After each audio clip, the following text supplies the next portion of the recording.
que se han hecho sobre dos formas de gobierno que, tal como les decía, no son democráticos, como es el caso del autoritarismo y el totalitarismo. Además, hicimos mención al hecho de que gobiernos democráticos suelen tener o suelen sufrir una serie de deformaciones o una deformación que lo lleva a que se originen en este tipo de gobierno como son los autoritarios en un primer grado y luego más profundamente de los gobiernos totalitarios. En el primer caso de los gobiernos autoritarios, las investigaciones que se han realizado se los observa desde la dinámica de los sistemas políticos que existen dentro de un Estado. Y en el caso del totalitarismo, se habla del estudios que se han hecho sobre las ideas políticas y que marcan el comportamiento de estas formas de gobierno. Entonces, en este sentido, vamos ahora a hacer unas referencias lo más precisas posibles para poder hablar de estos regímenes. En el caso del totalitarismo, vamos a ver su definición, teorías y tipologías o clasificaciones que se han hecho dentro de la doctrina de la ciencia política. Y cuando se está hablando de un gobierno totalitario, porque esto ya es una convención general aceptada, se habla de una forma de gobierno personalizado de un líder y una élite que tratan de dominar tanto la sociedad como la estructura regular, legal, a la que llamamos Estado. Entonces, de esa manera se va configurando estas formas de gobierno. Y tenemos muchos autores que han sido pioneros en la elaboración de las teorías acerca del totalitarismo y obviamente vamos a mencionar a los autores más representativos que han habido en este orden. Es así que, según este autor, Friedrich, ¿no?, identificó el totalitarismo como una forma nueva y única de dominio político y lo definió como un síndrome, que es un conjunto de 6 puntos en los cuales él mencionaba de manera muy precisa. Primero, el partido único de masas. Segundo, una ideología oficial. Tercero, el control de la economía por parte del partido. Cuarto, control de los medios de comunicación de masas. 5, el control de las Fuerzas Armadas. Y 6, la instauración de un sistema terrorista. Cualquier parecido con alguna realidad podríamos decir que es mera coincidencia, ¿no? Entonces, fijémonos todos y cada uno de estos elementos y sepamos, pues, evaluar en su momento el desarrollo de una forma de gobierno. Obviamente estamos hablando de aquellos gobiernos que se lo pueden tachar como totalitarios. Y aquí tenemos los elementos que nos podrían servir de guía para identificarlo. Porque ningún gobierno totalitario va a decir que es totalitario. Más bien todo gobierno totalitario siempre trata de preciarse de democrático. Y eso es lo que siempre ha ocurrido por toda la evidencia empírica que ha existido en torno a lo que se ha desarrollado en diferentes estados en el mundo. Bien, bajo esa característica, no tenemos también otro autor como es Arendt, donde señala los dos pilares sobre los cuales se asienta un totalitarismo. Primero, la ideología como instrumento de manipulación. Y segundo, el terror que desempeña un papel especial al conseguir aislar a cada individuo dentro de la sociedad, ¿no? Entonces, de esa manera vemos que hay evidentemente diferentes percepciones, diferentes concepciones en base a la evidencia empírica que han sido desarrolladas por diversos autores. Tal es el caso también que estamos colocando aquí en esta diapositiva del de Turner, ¿no? Perdón, Tucker, donde él señala que no todas las dictaduras surgidas como consecuencia de un régimen revolucionario de movimiento de masas y bajo la dirección de un partido único, este, no son así, ¿no? Ponían, por ejemplo, de manifiesto la importancia del poder personal del líder como uno de los componentes que constituyen el síndrome totalitario. Es otra forma de ver, porque él ya va en línea diferente de lo que habíamos visto del primer autor.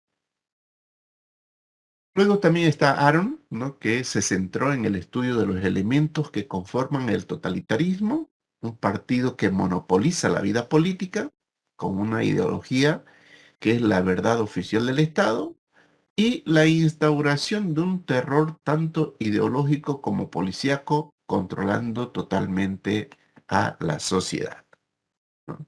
Entonces, vamos a ver de que autores se dedicaron justamente a identificar elementos característicos y entre ellos quizás un poco coincidentes, otros no, y otros incrementaron los elementos en los cuales nos tenemos que fijar para poder catalogar a un gobierno de totalitario. Spiro, por ejemplo, enumeró 4 rasgos de los regímenes totalitarios: compromiso con un objetivo claramente formulado, por ejemplo, hablar siempre de industrialización, hablar de dominio racial, hablar de la unidad proletaria, pero sin la garantía de mantener la estabilidad del proceso.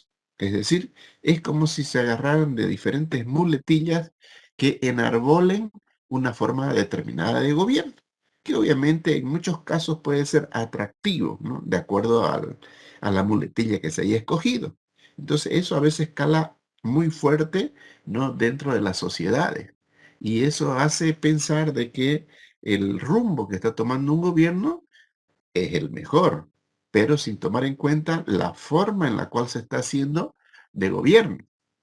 Segundo, el uso de la violencia organizada por fuerzas militares, paramilitares o policiales. También el uso de la fuerza es otra característica. Tercero, supresión de organizaciones y asociaciones o la creación de organizaciones paralelas a las que formalmente existían. Esa es otra forma también de penetrar poco a poco dentro de la sociedad. Cuarto, el objetivo final del totalitarismo, que es la transformación de la humanidad según su propio modelo. Entonces, de acuerdo, se va dando un discurso donde se dice esto es lo que realmente debería ocurrir en el mundo, ¿no es cierto? Y tratan de ponerse como ejemplo.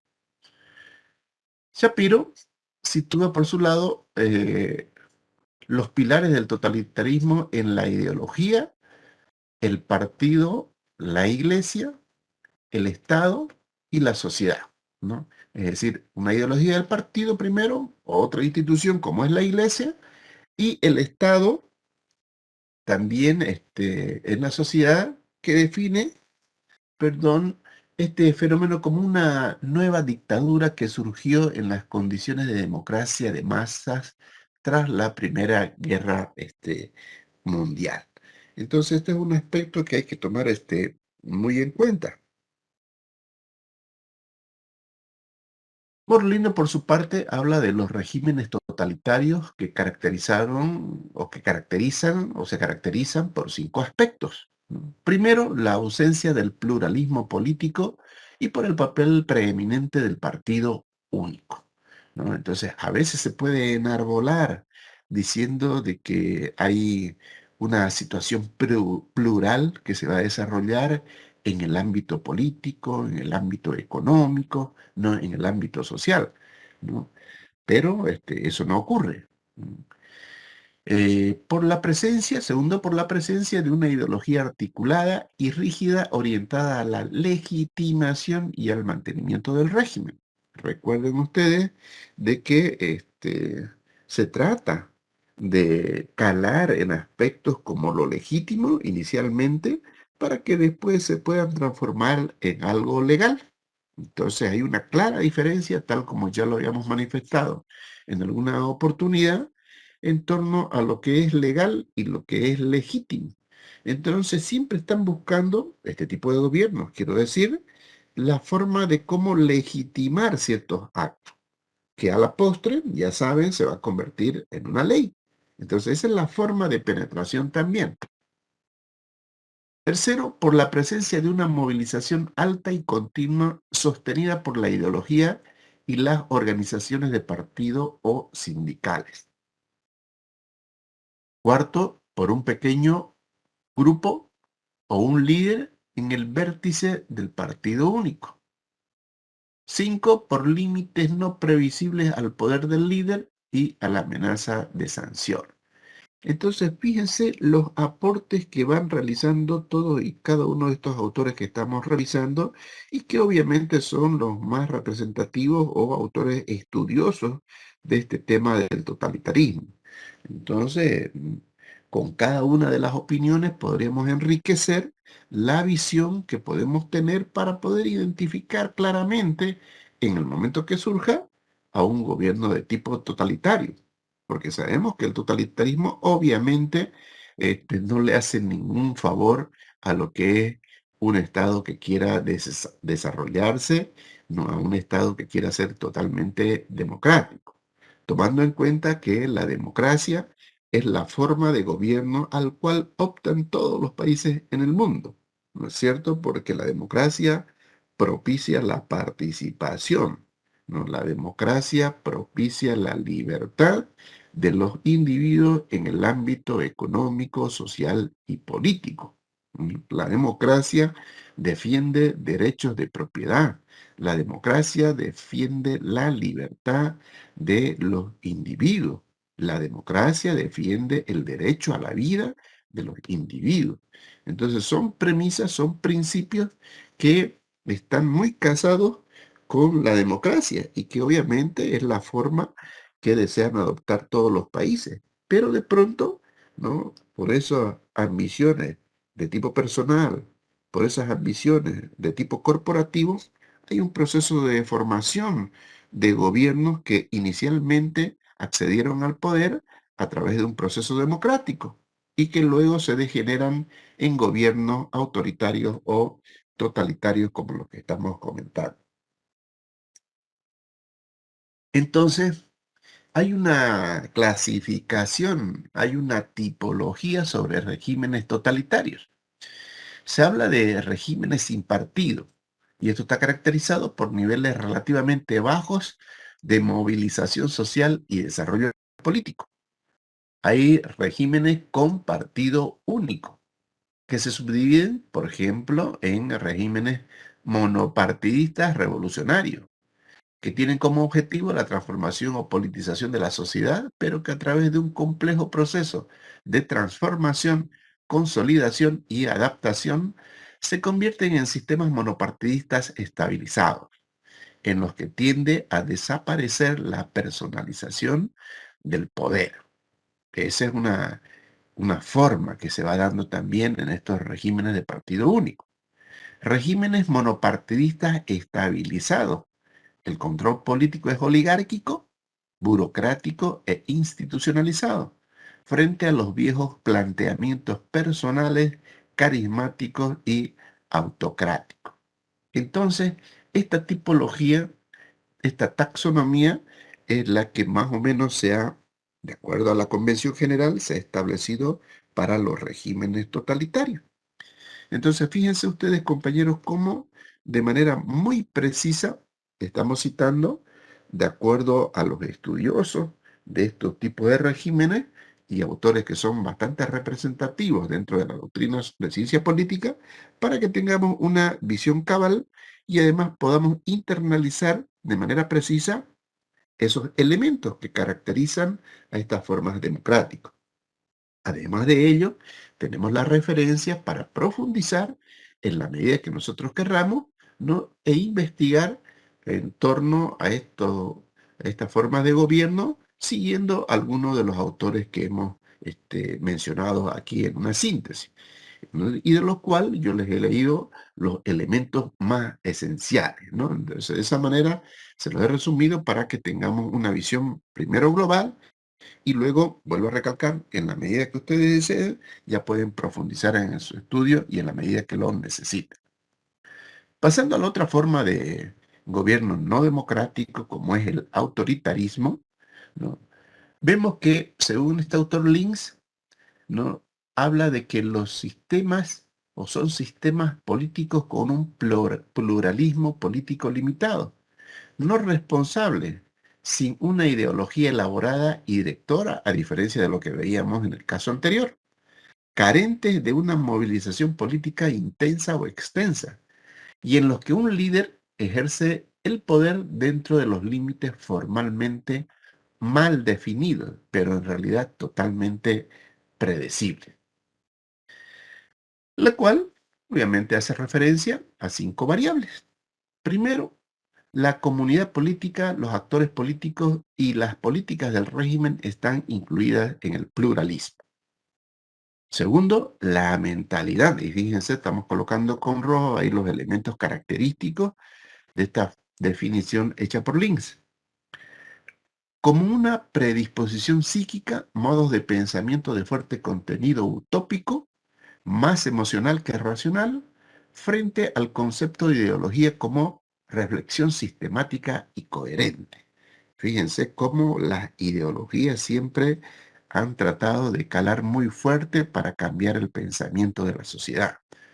Tercero, ausencia de movilización política, porque una vez estabilizado, aparece una creciente despolitización, escaso índice de participación y entusiasmo en elecciones, referendos, concentraciones. Solamente en esas ocasiones es cuando se ve una profusa actividad de este tipo de gobernante.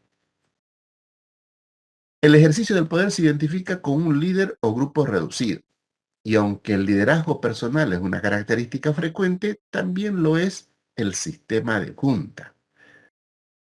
Los aspectos normativos y procedimentales propios de los regímenes autoritarios están expresados en los límites mal definidos. No tienen estructura ideológica bien organizada, son social e ideológicamente heterogéneos y se convierten en un elemento más del poder. Entonces, fíjense ustedes cómo los gobiernos de tipo autoritario que surgen empiezan de una forma, digámoslo así, para ponerlo en términos más conversacionales, de una manera suave, ¿no? Van introduciendo ciertas características, ¿no?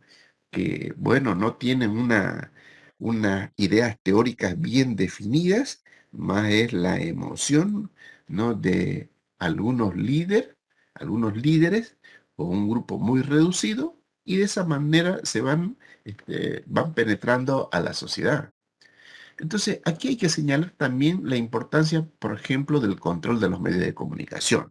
Y parecería esto que es algo recurrente. Lo hemos visto aquí ya con esto del autoritarismo y también lo hemos visto, ¿no?, anteriormente con el totalitarismo. El desarrollo del aparato policíaco, que también es otra característica esencial de los gobiernos no democráticos. Y el peso de las Fuerzas Armadas, ¿no es cierto?, frente a lo que es una autonomía política de un sistema democrático. Entonces ahí vemos cómo se utilizan una serie de recursos para hacerse del poder, para consolidarse en el poder y también para poderse perpetuar en el poder.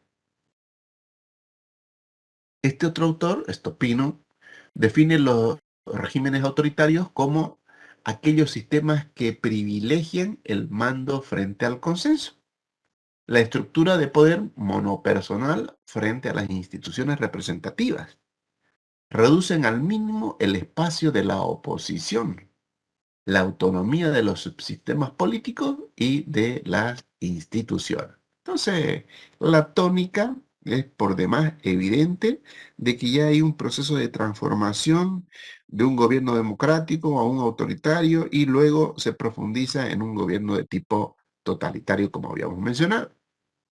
Aquí, de acuerdo a la percepción de Stopino, la autoridad ocupa un lugar central, ya que está ligada a una estructura política fuertemente jerarquizada, en la que se excluye o reduce al mínimo los mecanismos de participación de medios coercitivos.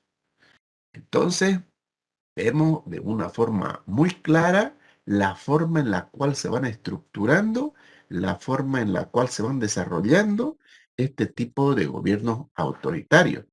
Y este otro autor, Gur, por ejemplo, en su percepción, plantea su relación con el fenómeno del autoritarismo desde lo que llama una forma neutra o fundamentalmente operativa, ¿no? Esto gira, por ejemplo, básicamente sobre dos pivotes. Primero, la participación política y segundo, el reclutamiento ejecutivo dentro del sistema. Entonces, fíjense ustedes las coincidencias que van teniendo cada uno de los autores y sobre todo el aporte que cada uno en los estudios en base a la evidencia empírica van desarrollando, ¿no? Morlino clasifica a 6 modelos de regímenes políticos, dentro de cada uno de los cuales elabora también sucesivas variantes. Aquí tenemos, por ejemplo, lo que se denominan los regímenes tradicionales, que tienen su base, por ejemplo, en la legitimación, es patrimonial y su forma es monárquica. ¿Cuáles son las variantes que se pueden encontrar de acuerdo a estos regímenes tradicionales propuestas por Molino? Primero, los regímenes de tipo sultanistas y segundo, las oligarquías de tipo competitivas. Luego se tiene también, por ejemplo, a los híbridos institucionales, dentro de los cuales se incluyen los regímenes de transición. Su origen es el sector moderado de los gobernantes de los regímenes autoritarios y que tras una experiencia autoritaria comienzan una apertura de liberalización y ruptura parcial de las limitaciones del pluralismo. Entonces su misma frase, su mismo nombre lo dice, ¿no? Que son híbridos en el contexto institucional. El régimen militar o pretoriano, haciendo también referencia, por ejemplo, lo que ocurría ya en la antigüedad, ¿no es cierto? Eh, Aquí esto surge definitivamente de un golpe de Estado y tiene a los militares como el actor más importante. No tiene una ideología definida, tiene una escasa movilización que se considera desde arriba, así como una considerable, por ejemplo, apatía a nivel de masa. O sea, aquí no se socializa nada, solamente se define y se ejecuta, ¿no es cierto? Luego están los regímenes civiles militares, y fíjense ustedes cómo a través de las sesiones de video que hemos tenido, observando la historiografía política de nuestro país, donde se han dado todas las formas de gobierno, también hemos transitado por estas formas de gobierno civiles militares, que se basan en una alianza entre los militares que son profesionales y distintos sectores civiles, por ejemplo, los burócratas, los políticos profesionales, los políticos de otros partidos, los tecnócratas, los representantes de la burguesía industrial y financiera. Ellos siempre tratan en su gobierno de incorporar, sobre todo en las carteras de gobierno, ¿no es cierto?, en los diferentes ministerios, a personas de diferentes ámbitos, de diferentes sectores, de tal manera de legitimar su gobierno, porque esa es una forma de legitimar, no siendo totalmente militar, sino al incluir a los civiles, entonces legitiman su forma de gobierno también autoritario. Luego tenemos al régimen civil de movilización, que esto responde obviamente a aquellos regímenes en los que, a pesar de que existen otros tipos de partidos o otros partidos, el partido único, por ejemplo, o hegemónico, aquí desempeña un papel que es preponderante, ya que no se produce competitividad entre ellos, ¿no? Entonces, de esa manera también logran consolidarse. Luego tenemos a un régimen fascista de movilización, que establece como primer régimen no democrático de masa, así se establece, y que algunos autores han encuadrado dentro de los sistemas también totalitarios. Es decir, que hay todo un proceso de transición de un gobierno autoritario a un gobierno totalitario. Entonces, fíjense ustedes, compañeros, cómo hay toda una degeneración de lo que podría ser un gobierno democrático. Porque todos estos tipos de gobiernos siempre acceden al poder primero de forma democrática y es ahí donde sufren un proceso de transformación.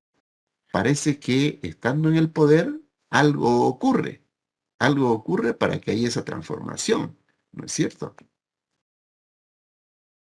Y finalmente tenemos a los gobiernos de tipo populista. ¿No? También en nuestras sesiones de video hemos desarrollado esas formas de gobierno y fíjense ustedes, vuelvo a comentarles aquí, bueno, y a decirles, ¿no? De acuerdo a lo que hemos estado revisando, de que, bueno, en nuestro país se han dado todas las formas de gobierno que la teoría ha permitido desarrollar. Entonces, entre comillas, podríamos ser muy ricos en ese sentido, pero obviamente somos muy pobres en tratar de conservar un gobierno de tipo democrático.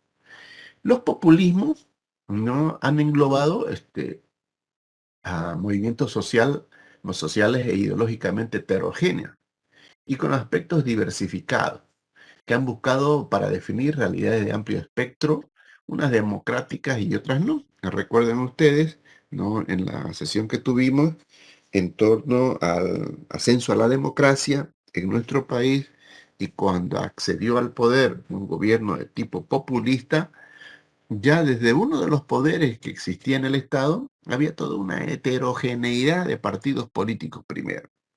Segundo, ¿no? El mismo gobierno populista, ¿no? Era heterogéneo en cuanto a su conformación porque tenía de diferentes partidos políticos. Entonces, en esa circunstancia, tanto en el poder ejecutivo como en el poder legislativo, es muy difícil ponerse de acuerdo. Es muy difícil llegar a una mayoría cualificada. Es muy difícil obtener 2/3, por ejemplo, en una participación para las decisiones económicas, sociales o políticas, ¿no? Entonces, ante esa heterogeneidad, obviamente lo que se origina es un caos.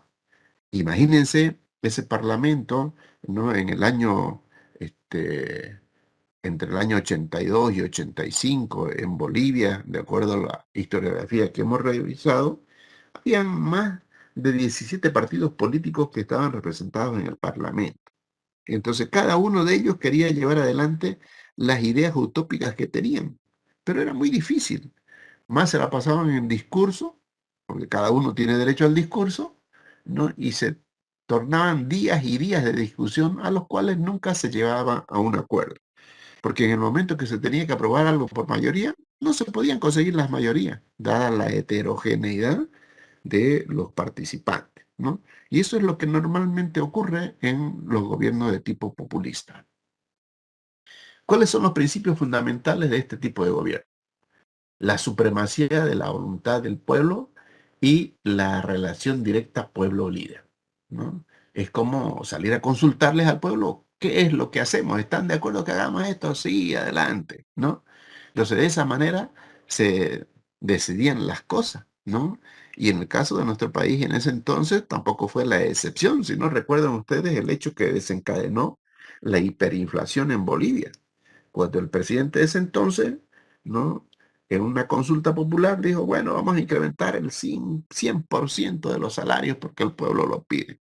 Y hubo un incremento del 100% de los salarios y provocó una hiperinflación, ¿no? Una de las tantas razones, ¿no? Para poder haber desencadenado ese proceso que se dio en nuestro país en esa fecha.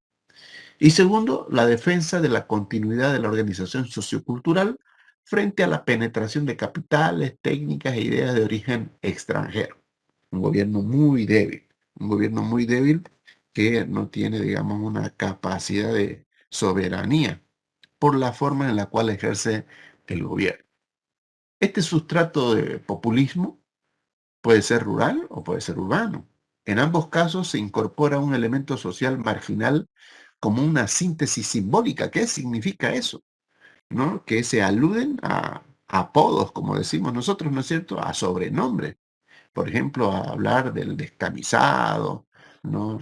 Hablar del cholo, recuerdan ustedes en el caso del Perú, ¿no? O hablar del falangista, ¿no? Entonces, de esa manera se van estructurando, digamos, unos ciertos sobrenombres que caracterizan a una determinada síntesis de tipo simbólico a un partido populista. Dentro de los regímenes populistas podemos encontrar, por ejemplo, la percepción de Incisa, que ha elaborado una tipología muy generalista en la que agrupa los movimientos populistas en tres grupos, ¿no? Nacional populistas, en los que incluye todos los movimientos que considera como de tipo fascista, desde el nacionalsocialismo, pasando por el peronismo y los movimientos de tipo militarista como el nacerismo. Entonces, en todas las latitudes, ¿no? En América, en Europa, se han dado estos tipos de gobiernos nacional populistas. Segundo, populismos revolucionarios, con dos prototipos, el estalinismo y el castrismo, ¿no? Que se dieron, ¿no? En esa ex Unión de Repúblicas Socialistas Soviéticas y también en América Central con Cuba, ¿no? Tres, populismos democráticos o pluralistas, determinados por su pluralismo interior, supuestamente, y el expansionismo exterior, como el caso del sistema israelita, ¿no? Entonces, esas son las formas de gobierno que, de acuerdo a la convención general, a la tipología generalmente aceptada entre los autores que han revisado los regímenes populistas en el mundo, se ha llegado a este tipo de conclusiones, ¿no? Y de caracterización. Entonces, en esta segunda parte, compañeros, nos hemos abocado a que yo les dé lectura, digamos, a los elementos más característicos de esta forma de gobierno no democrático. Yo, obviamente, estableciendo las referencias claras de los autores que se han dedicado a ese tipo de investigación, ¿no? Por mucho tiempo y que obviamente nosotros ahora estamos aprovechando su síntesis. De eso se trata. Entonces, de esta manera, tenemos una visión global, tenemos una referencia y sabemos de qué estamos hablando cuando hablamos, vale la redundancia, de democracia, ¿no? De gobiernos democráticos, de gobiernos autoritarios o de gobiernos totalitarios.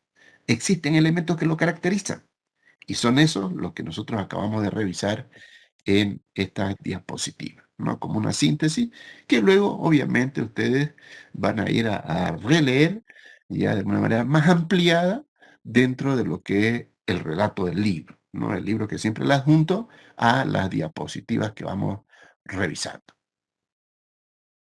Muy bien, entonces esa era la síntesis que nos faltaba en esta segunda parte de este capítulo, compañero, para englobar a las formas de gobierno, ¿no?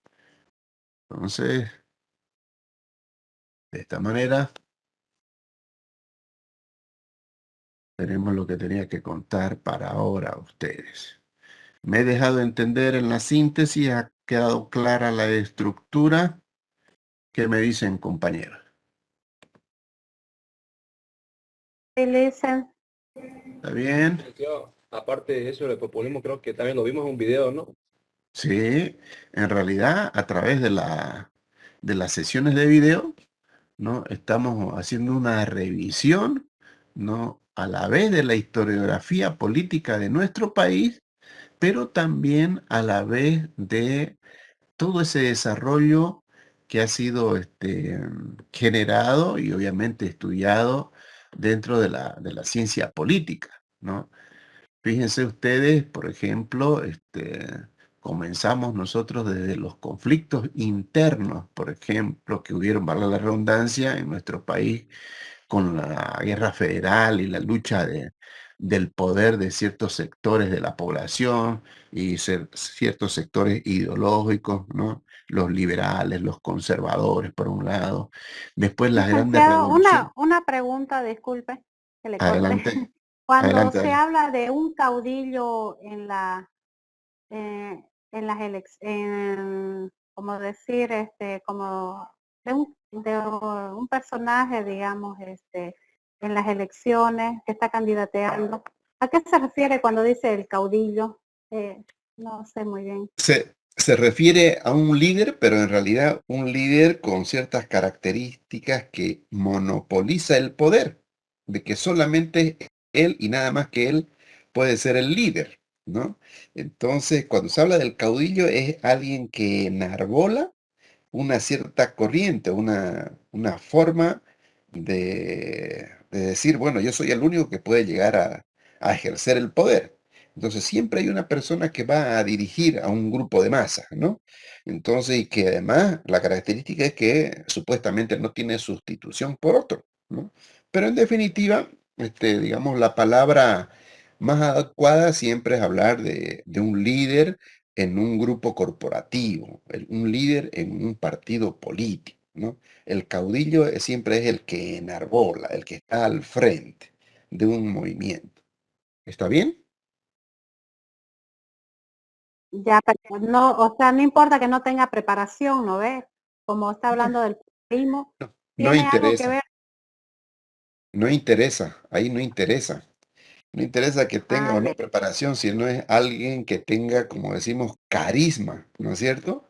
Porque pueden haber sí, personas sí. muy carismáticas, no pueden haber personas que pueden movilizar a las masas, que tienen un discurso, pero que no significan que estén preparados académicamente, ¿no es cierto? Y eso siempre ha existido en todos los países en el mundo, ¿no?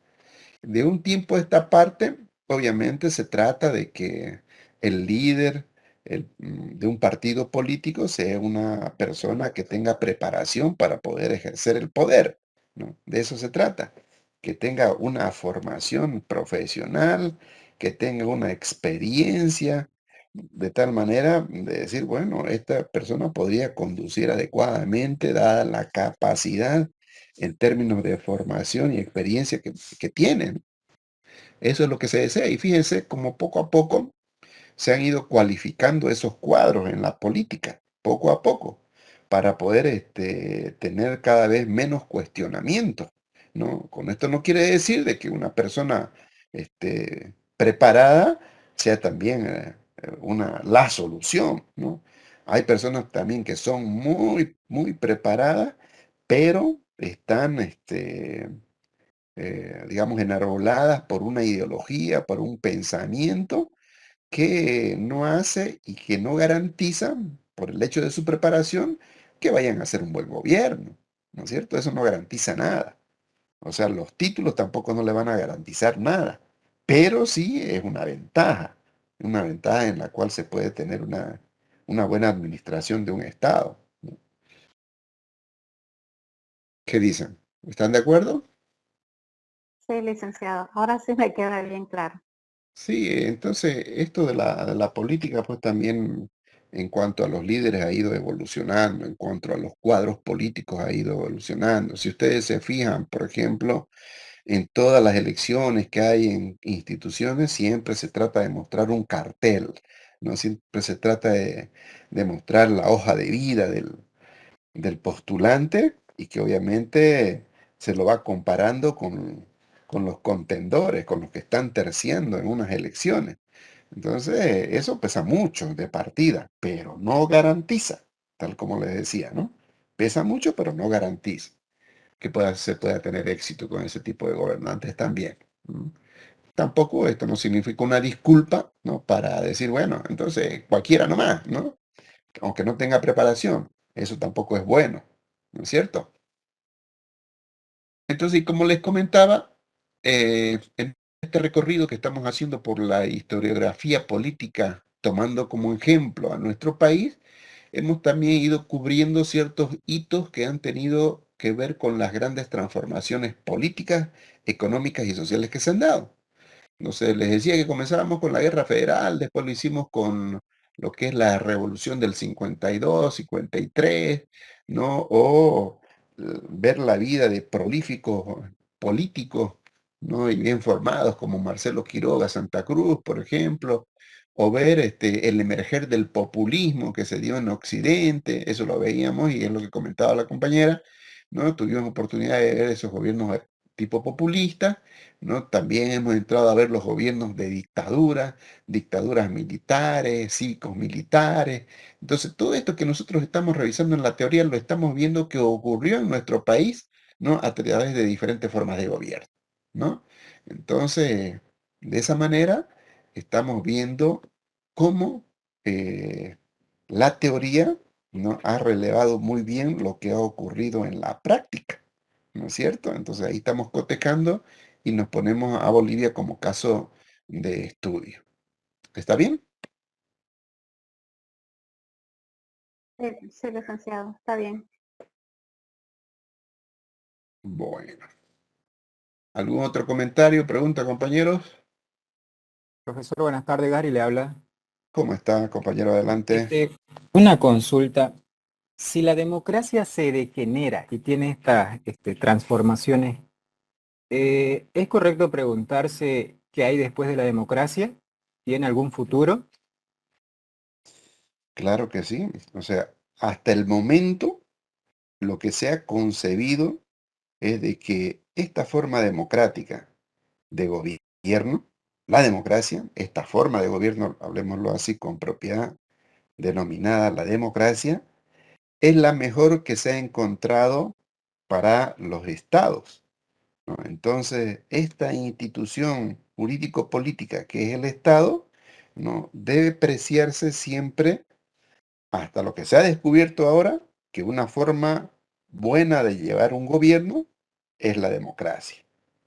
Mientras no aparezca otra mejor que la democracia, tenemos a la democracia. Entonces, eso es lo que se defiende ahora en todos los países del mundo. Entonces, aparecerá pues otra forma de gobierno que se llame X, Y, Z, ¿no? Y para que la democracia sea sustituida por otra forma de gobierno, ¿no?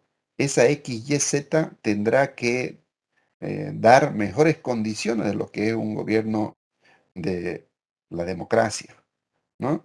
Entonces, por lo menos a la fecha, el futuro de la democracia debe quedar en la mente de las personas y de los políticos como lo más promisorio que hay, ¿no es cierto? Y que la democracia sí tiene futuro y hay que luchar con estas aberraciones, digámoslo así, siendo bastante duro, o estas formas de gobiernos no democráticos que emergen, pero hemos visto que estas emergen por hacerse del poder, ya sea por pocas personas, por una sola persona o un grupo corporativo. Y eso pues le hace un flaco favor no solamente al Estado, sino también le hace un mal favor a lo que es la participación de los individuos. ¿Por qué vamos a permitir, ¿no? Que sean pocos los que puedan conducir lo que podría ser el bienestar para toda la sociedad? Porque esos servidores públicos que acceden al poder se supone que van a hacer sus actividades en función a las necesidades de la comunidad. Trabajan para la comunidad, no para ellos mismos ni su grupo corporativo o político. Entonces, el futuro de la democracia deberíamos considerarlo de que puede ser promisorio, el futuro de la democracia puede ser lo mejor que le ocurra a un Estado, siempre y cuando nosotros nos mantengamos atentos para que no existan este tipo de distorsiones como se dan en estos gobiernos no democráticos. ¿Está bien? No sé si me dejo entender, compañero. Sí, mientras tanto estamos condenados a repetir este ciclo de degeneración de la democracia entonces, No, no, no, no. ¿no? No, no, no, no, no. O sea, ahí por eso es que estamos conociendo la historia. Y es necesario conocer la historia, es necesario, por eso es que hacemos esta revisión, por ejemplo, en el caso de nuestro país, ¿no? De estas formas de gobierno, para no repetir esa historia, ¿no? No es que estemos condenados a hacer estar en ese proceso. Más bien lo que debemos estar es atentos a que no se produzcan ese tipo de degeneraciones para no recaer en esa cosa que no queremos, que son los gobiernos autoritarios y totalitarios. Eso es la invocación, estar atentos y no permitir y, como se dice, cortar las cosas por lo sano. Y cortar las cosas por lo sano es ni bien emerge algo. Si hay algún atisbo ya de que un gobierno democrático se está queriendo ir o desviar hacia un gobierno totalitario, ¿no? Es ahí donde la sociedad debe salir a luchar, ¿no? Y la forma de luchar es periódica, ¿no? Es periódica como lo establece cada país cada 4 o 5 años cuando hay elecciones, o cuando hay elecciones también subnacionales, ¿no? Y locales hay que provocar los cambios. Si no, vamos a tener más de lo mismo, ¿no es cierto? Como ya sabemos cuáles son las características de esos gobiernos no democráticos, lo que tenemos que estar justamente es eso, atentos a que no haya la distorsión, porque no queremos volver a repetir la misma historia. ¿Está bien? Así es, y retomando sus palabras, algo le pasa al hombre cuando llega y se sienta en el trono del poder, ¿no? Claro. Y pasa por un tema también de Maquiavelo cuando decía que la virtud del príncipe de no dejarse corromper. Mm, sí, esto tiene que ver mucho con los principios que tiene una persona, ¿no? Si una persona tiene principios y desarrolla las virtudes, obviamente va a ser muy difícil que lo penetren, va a ser muy difícil que lo conduzcan a hacer las cosas que lleven a este tipo de formaciones. Entonces, todo es cuestión de principio, ¿no? Entonces, no debería haber ninguna forma de que me dobleguen si yo estoy con principio, ¿no es cierto? Entonces hay que tener un carácter muy fuerte. El carácter, la personalidad también de un líder es importante. No, hay cosas que son innatas y hay otras cosas que se van construyendo, ¿no? En la persona. Y son esas cosas las que las personas nosotros debemos cultivar, ¿no? Estar basado en principios aceptados por la sociedad, estar basado en el cultivo de los valores. Y si nosotros empezamos a autoanalizarnos, ¿no? Vamos a ver que a veces los dedos de la mano no nos alcanzan para decir cuántas virtudes tengo yo, ¿no? Si ustedes empiezan a hacerse una autoevaluación, hay que comenzar por ahí. Bueno, ¿cuán virtuoso soy? ¿Qué virtudes yo poseo? Entonces hay todo un listado de virtudes, ¿no? Que podemos acceder, por lo menos unas 50 virtudes. Pero como les decía, a veces los dedos de la mano nos sobran, ¿no? Nos sobran para enumerar las virtudes que tenemos. ¿Qué quiero decir con ello? Que desarrollamos pocas virtudes, ¿no? Y esas virtudes obviamente tienen que estar apoyadas en principios básicos aceptados por el ser humano. ¿Está bien? Sí, licenciado, me quedo con sus palabras de forjar el carácter partiendo de ser honesto uno mismo. Claro, la honestidad es una virtud, ¿no es cierto? La Sí, honestidad es y principalmente ser honesto con uno mismo, ¿no? claro, eso es lo más difícil, pues, ¿no? Exacto. Entonces, hay que comenzar en la famosa frase, pues, ¿no? Conócete a ti mismo y luego conocerás el universo. Entonces hay que Así comenzar es. por ahí. Hay que comenzar por ahí conociendo a sí mismo y también cultivándose, siendo honesto, siendo tolerante. Hay que hacer un listado de virtudes. Y en función a eso ya uno va forjándose el carácter también, ¿no? Así es. Gracias, licenciado. Ok, Licenciado, una consulta más. Bueno, adelante, adelante. haciendo mención a lo que dice el compañero Gary, el tema de la democracia. La verdad que en lo personal tengo una duda que dice sobre que la democracia, cuando hay desarrollo, el desarrollo es menos, o sea, hay desarrollo, pero como se dice, un poco bajo sobre cuando hay democracia en un gobierno, en un en una nación, digamos, cuando hay democracia, el desarrollo es leve. ¿Eso es cierto o cómo lo debo tomar? Como relativo, ¿no? Porque fíjense ustedes, a través de la lectura hemos visto también eso de que todo depende, ¿no? La democracia no garantiza el desarrollo, no le garantiza totalmente. ¿Es necesaria la democracia? Sí es necesaria.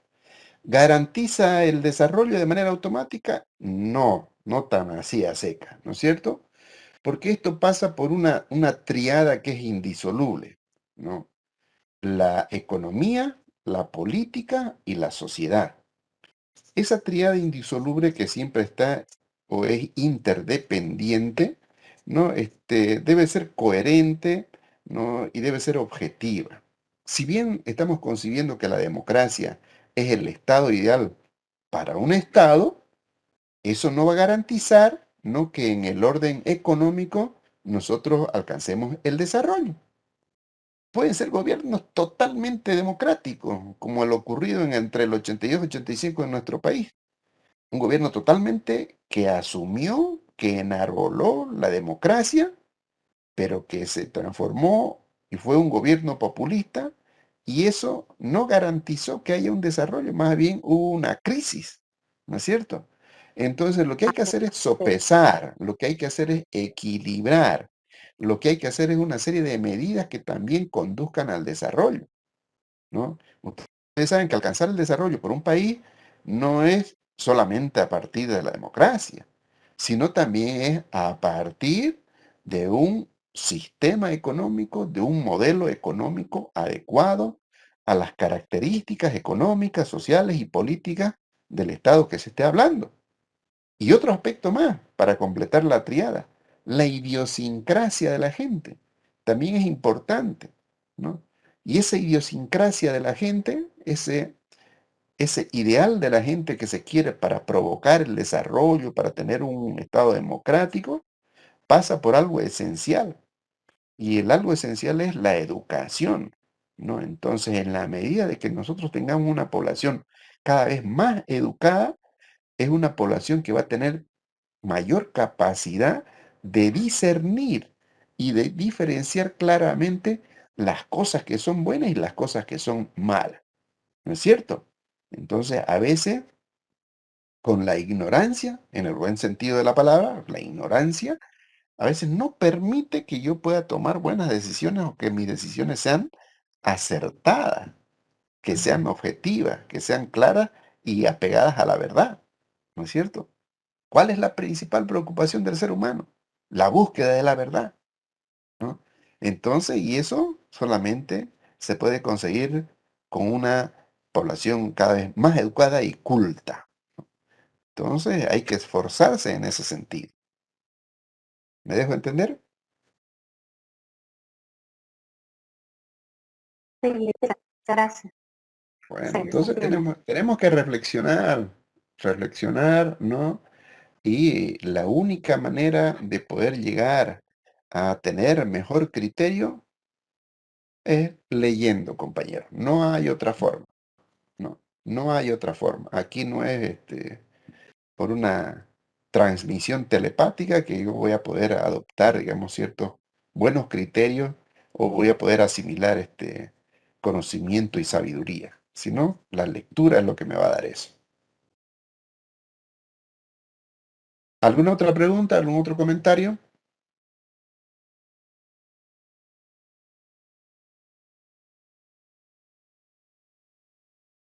Bien, compañero. Si no hay más preguntas, comentarios, como siempre, agradecerles la presencia de ustedes. Por favor, pueden activar sus cámaras para poder realizar el registro de los que quedamos aquí. Pero creo que estamos los mismos 17 que comenzamos, ¿no? A ver.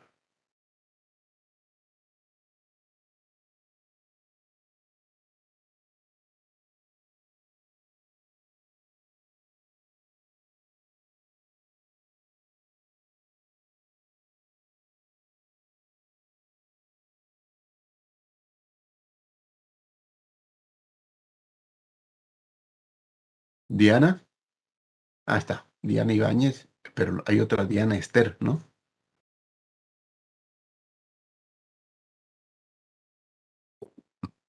Muy bien. Muchas gracias, compañeros. Entonces, que tengan una buena tarde y nos vemos la siguiente clase.